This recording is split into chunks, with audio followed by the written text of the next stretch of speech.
Hi, my name's Hazel. I'm 28 years old. Before I tell you guys about this story, I want to give you a little backstory to me, my husband, Paul, and my mother-in-law, Diane. I was born into a family where each individual's strengths were valued.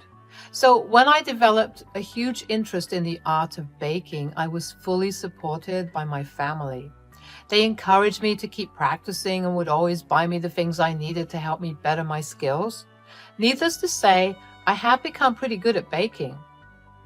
I never pursued it full time, but I did always make cakes and treats for family, birthdays, and family occasions. When I moved away for college to another state, I ended up baking a lot less. I mean, it's pretty hard to bake anything when all your dorm had was a microwave. Anyway, it was in college that I ended up meeting the love of my life. Paul and I met at a college festival when we were juniors. We ended up spending the rest of our time at the festival that day. Little did we know that we'd want to spend the rest of our lives together too. We got into a relationship as soon as we became seniors. We dated for a couple of years. In those years, we both managed to find jobs in our areas of expertise that paid us pretty well. When we were financially stable enough and had enough money saved, we got married. It was one of the happiest days of my life. I was sentenced to spend the rest of my life with my best friend, and nothing made me happier than that. Now, of course, with marriage came gifts. My parents were kind enough to gift us one of their many properties. It was a cute little flat that would have been perfect for Paul and me for the next couple of years. And we did stay there without any issues for the next 3 years. Having our own little place that was fully furnished helped me get back into baking.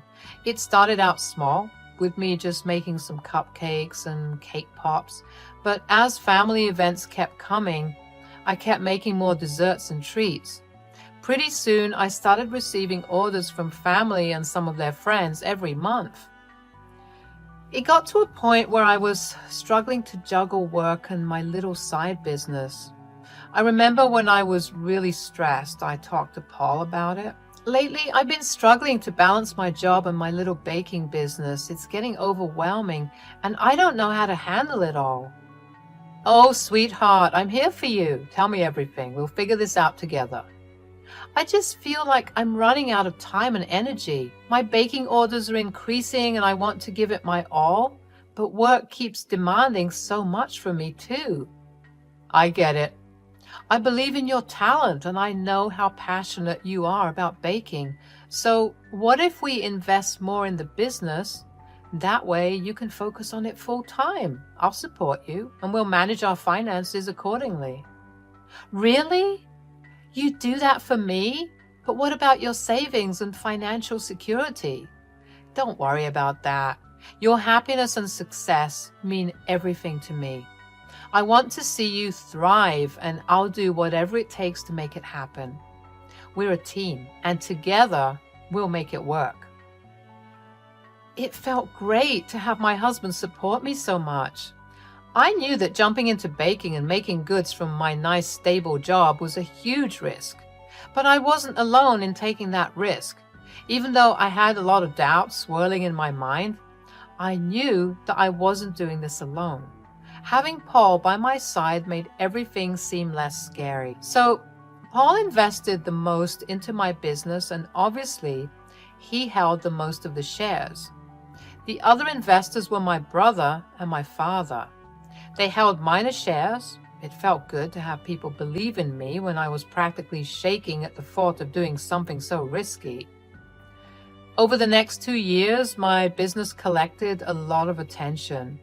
I was smart enough to start marketing my company on the internet.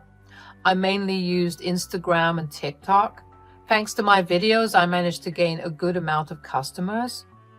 My business started growing, and before I knew it, I had quite a bit of customers daily. Thanks to all my profits, I was able to rent out a small outlet to set up my shop and start selling my goods. As soon as the paperwork was done and the shop was set up, we inaugurated the business. In 2 weeks, we were already popular. I was making a good amount of money, but I did not let any of the progress go to my head. I made sure to always stick true to my roots and focused on producing good quality food. Paul still stood by me and would sometimes even help me around the store. I was finally able to live out my childhood dreams, and I had the perfect man by my side. I don't like to brag because I believe that it invites bad luck.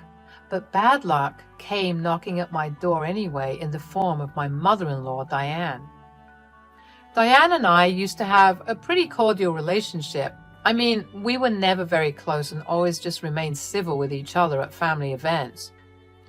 I never interpreted that to be hatred or dislike. I just thought that she took a little time to warm up to new people, so I let it be. However, as soon as Diane heard that I was going to start my own business, she began to behave more hostile towards me. She would deliberately try to sabotage me at family events. She would belittle me and make fun of me whenever she met me. Paul would always stand up for me. One time I decided to make a dessert for Diane's birthday at her house so it would be nice and fresh. However, for the split second that I looked away from the dessert, Diane entered the kitchen and added a handful of salt to the dessert. I hadn't known about it until I saw people physically gagging and throwing up the dessert. I felt horrified as I wondered what had possibly gone wrong, so I tried it too. I tasted the salt immediately and threw it out. I wanted to cry. Diane made sure to make a big scene about it too. She kept saying that this is why I shouldn't even be popular. I apologized to her profusely, but she refused to listen and kept telling everyone that I had purposely tried to sabotage her birthday. I almost left in tears. But then one of Paul's nephews spoke up. He was just a little boy of 6 years. He innocently told Diane that she was lying because he saw her put a lot of salt in the dish when I wasn't looking. Everyone looked at Diane in confusion, and Diane tried to nervously laugh it off and say that he was just a kid who was saying anything. But then the little boy started screaming that he wasn't lying and that he had seen Diane pour the salt in and stir the dessert up. I was shocked at Diane's actions. I realized then the extent that she would go to just embarrass me and put me down. Now, instead of humiliation, I felt anger. But before I could say anything, Paul approached his mother. His face was red with anger. "What's your problem with Hazel? Why do you keep trying to sabotage her and put her down?" "Oh, you're making a big deal out of nothing. She's just a simple girl with a little baking hobby. She shouldn't be as popular as she is." "She's not just a simple girl with a hobby. Hazel is talented and hardworking. She's built her business from the ground up, and it's successful because she's amazing at what she does. I'm proud of her, and you should be too." "Proud of what? That she can put together flour, eggs, and sugar? Please." "Look, if you ever disrespect my wife like that ever again, I will never speak to you." "I'll make you see why she's the wrong choice for you. Just wait and see." I was beyond upset and angry. Paul grabbed my hand and we left the party hand in hand. The ride back home was silent. I struggled to keep my tears in, but a couple slipped down my cheeks every couple of minutes. When we got back home, I cried into Paul's arms. I asked him what I had done to upset Diane so much. Paul assured me that I hadn't done anything wrong. He told me that his mother was just jealous of me. I told him that if she wanted, I could give her a role in my company, if that's what she wanted. Paul strictly told me not to do that because that would mean that I would leave something important in the hands of someone who wanted my business to fall. I shed because I knew that Paul had exhausted all his savings into this business. But I just wanted to do something to get Diane to like me, or even just treat me with a little respect. Paul told me to never stoop so low as to get someone like his mother to respect me. He told me that I shouldn't have to do so much for her to treat me like a human being. He told me that if she pulled one more stunt, he would cut her off. I realized that what Paul was saying was true. I shouldn't have to work so hard for the respect that everyone deserves, regardless of status or gender. I knew that I wasn't going to let Diane or her actions affect me anymore. I mean, I had thousands of people praising my work, for God's sake. Why should I let her opinions of me change how I see myself and my work? I thanked Paul for his support and gave him the biggest hug. Later on that night, we heard from Paul's sister, the one whose nephew spoke up for me. She told him that their mother had called her and yelled at her for not keeping her son in check. She demanded an apology from his sister. Paul was enraged and couldn't believe his mother's audacity. His sister told him that she hadn't apologized, nor did she berate her son for speaking the truth. Paul told her that she did the right thing. After he cut the call, we decided that we would buy his nephew a little present for his good deed. The next day, I took a day off from work. I decided to buy Drew a present and spent the day with him. I picked up a Lego set that I knew he'd been wanting for a while and also some snacks. We spent the day playing around and eating a boatload of snacks. He loved the present, and we also spent some time assembling the Lego. What I'm trying to say is that I spent the entire day away from my phone because I was too wrapped up in spending time with Drew. At around 7 p.m., just as I was leaving Drew's sister's place, Paul called me. "Babe, have you checked your social media? There's something going on." "No, I haven't. What's happening?" "A bunch of people on Instagram and TikTok are complaining about your business. They're saying terrible things about the service and the prices, and even accusing you of reselling grocery store confectionery." "What? I can't believe this. Why would anyone spread such lies?" "I don't know, but we can't let the haters win. It's time to address this and set the record straight." "You're right. I'm just scared that all the hard work we put into the business will be ruined by these rumors." "We won't let that happen. We'll respond to each of these claims. Show them the truth and defend your reputation. You have a loyal customer base who knows your dedication and talent. We'll get through this together." "Thank you, Paul. Your support means the world to me. I won't let these rumors bring us down. Let's fight back and show them the real story behind the business." "That's the spirit. I believe in you, and together we'll overcome the challenge." I drove home with a lot of plans brewing in my mind. I needed to figure out how to address the situation in the best way and reassure my customers that all the allegations and rumors were fake. When I got back home, I immediately set up my camera and started filming a video to post. I assured my customers of the quality of my food. However, for some reason, it did not help. In fact, the opposite started happening. More and more people started coming out and talking about their bad experiences with my business. I started losing a lot of customers. Along with the customers, I also started losing sleep. No matter what I did, it never seemed to help turn things around.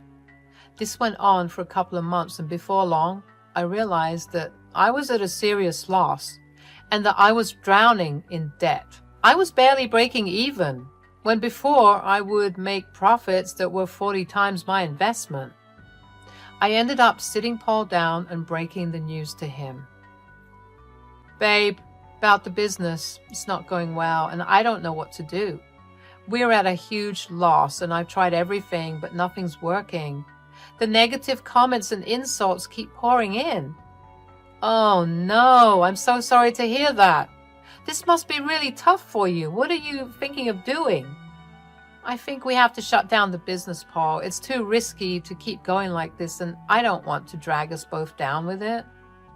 "I'm so sorry, darling. I wish I could have done more to help." "You don't understand. I don't want you to be broke because of my dreams." "It's not just your dreams, baby. It's our dreams. We're a team, and I'll always stand by you no matter what. Money comes and goes, but our love and support for each other will remain. We'll find a way to get through this together." I couldn't believe how selfless Paul was. I always knew that I was lucky to have him, but this lucky? I never thought I would find someone as amazing as Paul, and I told him as much. I felt so grateful to have him in my life. I knew that no matter what happened to the both of us, we'd always have each other's backs. Over the next few weeks, we began the painful process of shutting down the business, selling off the outlet, and paying off our employees and investors. It hurt to do all of that because it was essentially me setting fire to everything I had worked so hard to build. Paul was super helpful during the entire thing. He made sure that I was okay and kept me from spiraling into depression. By the time we were done wrapping up the official paperwork, it was time to celebrate Paul's birthday. However, considering how we just lost a lot of money, Paul decided that he didn't want a big celebration or a celebration at all. I tried to convince him, but he just wouldn't budge. I couldn't help but let it go. I wanted him to have a good time. I wanted to properly celebrate him, especially because he had just gone through a very hard time too. But it would be insensitive of me to go against his wish for his big day, you know? Anyways, while I was accepting, his mother, Diane, didn't. She came over to our place the night before Paul's birthday and asked him why he wasn't celebrating it like he always did. "Paul, why aren't you celebrating your birthday like you always do? My business didn't go well, so I don't feel like celebrating." "Oh, come on, it's not a big deal. You shouldn't be upset about it." "What do you mean? Why would you say that?" "Well, I may have had something to do with your business's failure. I hired people to spread fake comments and rumors about Hazel's business." "Are you serious? Why would you do that? I just couldn't stand the fact that your wife was more successful than you. It's embarrassing for me to admit to my friends that she's doing better than my own son." "Why would you think that way? It's not a competition between us. We're a team, and I never wanted to surpass Paul in any way." "Well, in my opinion, the man should always be the one earning the most." "That's an outdated and unfair view. Paul has been my biggest supporter and investor in the business. We work together and I value him immensely." "I didn't care about all that. I never bothered to ask how you started the business because I don't care enough for you." "It's hurtful to hear that, but I believe you should respect me as your son's wife. Your actions have hurt Paul too." "Oh, what? Did he cry because his wife was crying? That's pathetic. That's why I'm here to straighten you guys out. If you had a big enough brain to be a little open-minded, you'd realize that there was something deeper other than Paul caring for me." "What do you mean? Your son invested all his savings so I could live my dreams. Your selfish and cruel actions have left Paul broke, which is why he'd rather not celebrate." I'm sorry, Paul." "We don't need your apologies. Leave our home." "Get out! You ruined my birthday with your selfish and toxic behavior. I can't believe you thought that it was okay to do that and brag about it to me. You're a horrible, horrible person, and I hope the worst for you." "Paul, please."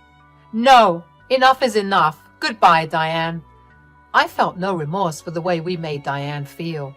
She ruined everything because of her ancient ideologies and toxic thought processes.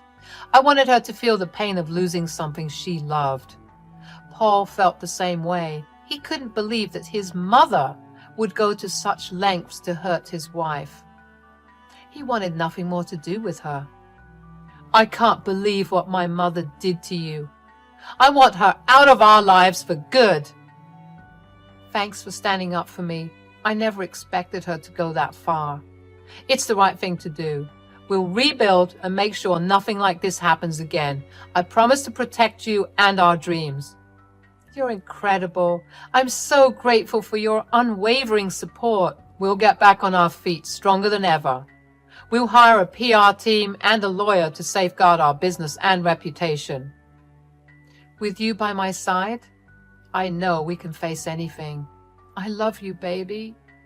"I love you too, darling." As time passed, we slowly got back on our feet. It was a very slow and difficult time. We had gotten too used to enjoying a lot of comfortable things. We had to give them all up so we could finally start saving. It was very hard to adjust initially, but we found a way to adjust for now. As for Diane, I have no idea what she's doing. Paul and I made sure to inform everyone about what she had done. Needless to say, but the entire family on both mine and Paul's side were more than angry at her. She decided to lay low and avoid contact with any of us. I know it was difficult for Paul to cut off his own mother, but he stood firm in his decision. He also took amazing care of me and still hyped me whenever I felt too down about everything that happened. As for what's presently going on, I have started selling my desserts and treats among my family once again. I hope that this time it goes better, but that's a wish for the future. Right now, both Paul and I are focusing on healing and moving forward. Thank you so much for listening to me. I hope you always remember that you deserve to be treated with respect, and no matter what anyone says, you'll always deserve happiness and success. Fight hard for what you love and always stick by those who love you.